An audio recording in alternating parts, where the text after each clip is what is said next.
Pregnancy में किस position में सोना चाहिए? क्या सोने की पोजीशन से बच्चे पे या माँ पे कोई असर पड़ता है? सोना कितना चाहिए? क्या दिन में सोना ज़रूरी है? रात को कितना सोना चाहिए? क्या जल्दी सोना, लेट सोना इससे कोई फ़र्क पड़ता है? पिलो कैसे लगाना है या नहीं लगाना है? और एंड में मैं आपको बताऊँगी कुछ इम्पोर्टेंट टिप्स जिससे कि आपको अच्छी नींद आए।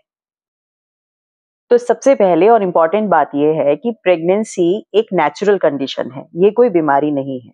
इसलिए आपकी बॉडी आपको खुद ही बता देगी कि कौन सी पोजीशन आपके लिए बेस्ट है, जिसमें सोना आपको कंफर्टेबल फील हो, वही आपके लिए बेस्ट है। और ये डिपेंड करता है कि आपकी रूटीन में सोने की आदत है कैसी। आप सीधे सोना पसंद करते हैं, करवट से सोना पसंद करते हैं या जैसे भी। इसके अलावा प्रेगनेंसी के दौरान में इस पे भी डिपेंड करता है कि आपके यूट्रस की पोजीशन कैसी है। अगर किसी का यूट्रस एंटीवर्टेड यानी कि आगे की तरफ को होता है, तो उसका सीधे लेटने को मन करेगा या पीठ के बल लेटने को मन करेगा। करवट से भी लेट सकता है, बट पीठ के बल लेटने को मन करेगा। लेकिन अगर किसी का पीछे की तरफ को यूट्रस होता है, या जिसको हमारी लैंग्वेज में हम लोग रेट्रोवर्टेड यूट्रस बोलते हैं, ऐसे पेशेंट्स की इच्छा करती है कि वो करवट से लेटें, क्योंकि सीधा लेटने में उन्हें ज्यादा प्रेशर फील होता है या बैक एक भी ज्यादा होता है। अगर किसी को पहले से ही कमर में दर्द है या कोई और कमर की प्रॉब्लम है, तो उसको डेफिनेटली सीधे लेटने में दिक्कत रहेगी और वो करवट से लेटना चाहेगा, और वही उसके लिए बेस्ट भी रहेगा। कुछ पेशेंट्स को प्रेगनेंसी के दौरान में राउंड लिगामेंट पेन भी होता है। राउंड लिगामेंट पेन, या ये कहें कि जब वो करवट बदलते हैं या पोस्चर चेंज करते हैं, तो उनको एक लोअर एब्डोमेन में पेन जैसा फील होता है। अगर किसी को राउंड लिगामेंट पेन रहता है, तो डेफिनेटली उनको करवट से लेटने में थोड़ी तकलीफ लगेगी, या करवट को बदलते में उनको थोड़ी सी तकलीफ लगती है। कहने का मतलब ये है कि आपकी बॉडी आपको खुद ही बता देती है कि कौन सी पोजीशन आपके लिए बेस्ट है, अगर आपको कोई अलग अलग डिफरेंट प्रॉब्लम्स हैं तो अब आप ये कह सकते हैं कि अगर सारी ही पोजीशन में आपको कोई प्रॉब्लम नहीं है, तो हम किस पोजीशन में सोएं। ऐसी स्थिति में आप जिस भी पोजीशन में चाहे सो सकते हैं। सीधे सो सकते हैं पीठ के बल, बाईं करवट सो सकते हैं या दाईं करवट भी सो सकते हैं।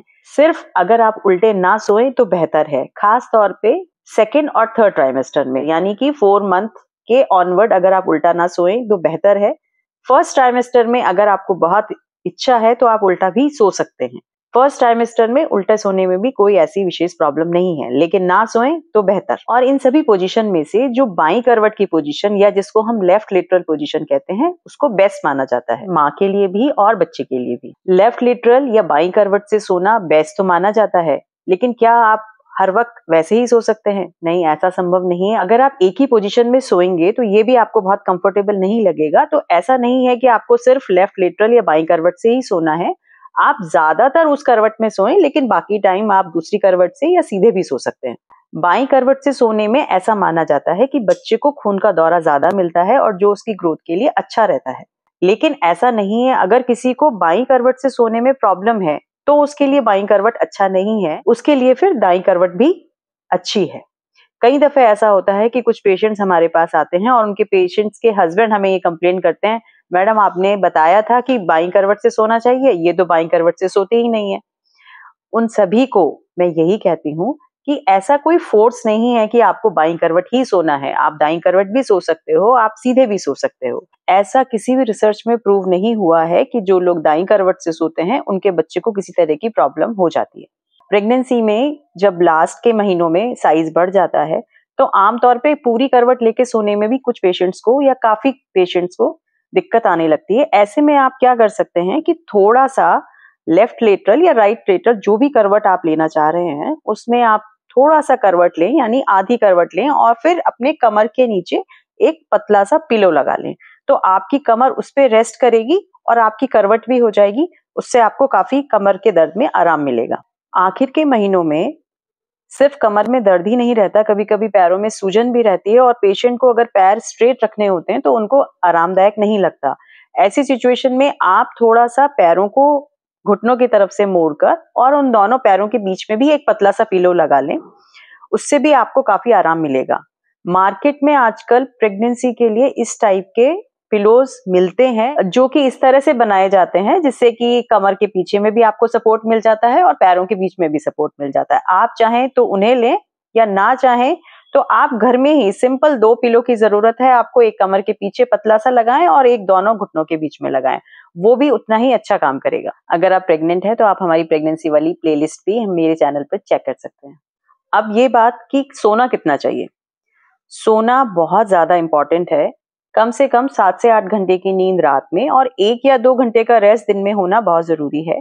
प्रेगनेंसी के दौरान में जब मां सोती है उस टाइम पर बच्चे का डेवलपमेंट सबसे ज्यादा होता है, क्योंकि उस टाइम पे मदर की खुद की नीड्स कम हो जाती हैं और सारा का सारा ब्लड सर्कुलेशन बेबी को मिलता है, और ये बहुत जरूरी है बच्चे की ग्रोथ के लिए और मदर के रेस्ट के लिए भी। जो लोग प्रेगनेंसी के दौरान में कम सोते हैं उनमें बच्चों की ग्रोथ भी कम होती है, उनमें प्रेगनेंसी इंड्यूस्ड हाइपरटेंशन या ब्लड प्रेशर का बढ़ जाना बहुत कॉमन होता है। यहाँ तक कि ऐसा स्टडीज में पाया गया है कि जो लोग कम सोते हैं प्रेगनेंसी के दौरान में उनमें जेस्टेशनल डायबिटीज या प्रेगनेंसी के दौरान शुगर की बीमारी होने की संभावनाएं भी काफी बढ़ जाती हैं। इसके अलावा नींद कम लेने से प्रेग्नेंट फीमेल्स वीक फील करती हैं, फटीग फील करती हैं, और जो कि प्रेगनेंसी में किसी भी तरीके से हेल्पफुल नहीं होता। फिर अगर आपकी नींद पूरी नहीं होगी तो इंडाइजेशन रहेगा, हेडेक की प्रॉब्लम। नींद लेना बहुत ज्यादा जरूरी है। जिन महिलाओं को ब्लड प्रेशर की प्रॉब्लम हो जाती है तो शुरू का जो फर्स्ट ट्रीटमेंट हम लोग बताते हैं वो यही होता है कि इनको नींद पूरी आनी चाहिए। नींद पूरी आने से काफी पेशेंट्स में तो ब्लड प्रेशर सिर्फ नींद पूरी आने से ही ठीक हो जाता है। इसके अलावा प्रेगनेंसी में शुरू में फर्स्ट 3 मंथ्स में आपने अक्सर देखा होगा कि लेडीज को काफी नींद आती है, और उसका रीजन भी यही होता है। वो जो टाइम होता है फर्स्ट 3 मंथ्स का जिसमें कि ऑर्गेनोजेनेसिस होता है, यानी कि बेबी का पूरी स्ट्रक्चर बन रहा होता है। तो नेचर का ये तरीका होता है कि ज्यादा से ज्यादा बेबी का डेवलपमेंट हो, इसीलिए मदर को वीकनेस, फटीग और नींद भी ज्यादा आती है। ये होता है जिससे कि बेबी का डेवलपमेंट ज्यादा से ज्यादा हो सके। तो जब सोना इतना इंपॉर्टेंट है तो आप ऐसा क्या करें जिससे कि आपको टाइम से नींद आए और अच्छी नींद आए, जिससे कि मदर में और बेबी में कॉम्प्लिकेशन की रेट काफी कम हो जाए। तो सबसे पहला टिप जो इसके लिए है वो ये है कि रात को आप सोने का एक समय फाइनल करें। आपको अपना रात का सोने का समय थोड़ा जल्दी करना चाहिए, यानी कि रात को 9 बजे 10 बजे तक आप सो जाएं तो वो बेस्ट है, क्योंकि यही आपकी बायोलॉजिकल क्लॉक की डिमांड है। आपको ज्यादा लेट नहीं करना चाहिए, जैसे 12 बजे 1 बजे। अक्सर आजकल लेडीज लेट तक सोती हैं और उनके बहुत सारे एक्सक्यूजेस होते हैं। हस्बैंड लेट आते हैं, हम लोग तो खाना लेट खाते हैं। एक्सक्यूजेस नहीं दीजिए, आपको प्रेगनेंसी में तो जल्दी सोना ही है। अगर आप चाहते हैं कि आपको साउंड स्लीप आए या जिसको कहते हैं गहरी नींद आए, तो कम से कम सोने से 2-3 घंटे पहले आप अपना मोबाइल या किसी भी तरीके का स्क्रीन बंद करें। जब भी आप विजुअल्स ज्यादा देखते हैं तो वो आपका डेफिनेटली आपको नींद आने में भी डिले होता है और आपकी नींद साउंड भी नहीं आ पाती, क्योंकि दिमाग में वही सब चलता रहता है। आप चाहें तो कुछ लाइट म्यूजिक, कुछ हीलिंग म्यूजिक सुन सकते हैं, जैसे कि आजकल काफी अवेलेबल भी हैं। अच्छी नींद के लिए कमरे में अंधेरा रखना भी बहुत हेल्पफुल होता है। जैसे ही लाइट कम होती है तो हमारी बॉडी एक मेलाटोनिन नाम का हार्मोन सिक्रीट करती है, जो कि नींद में बहुत हेल्पफुल होता है।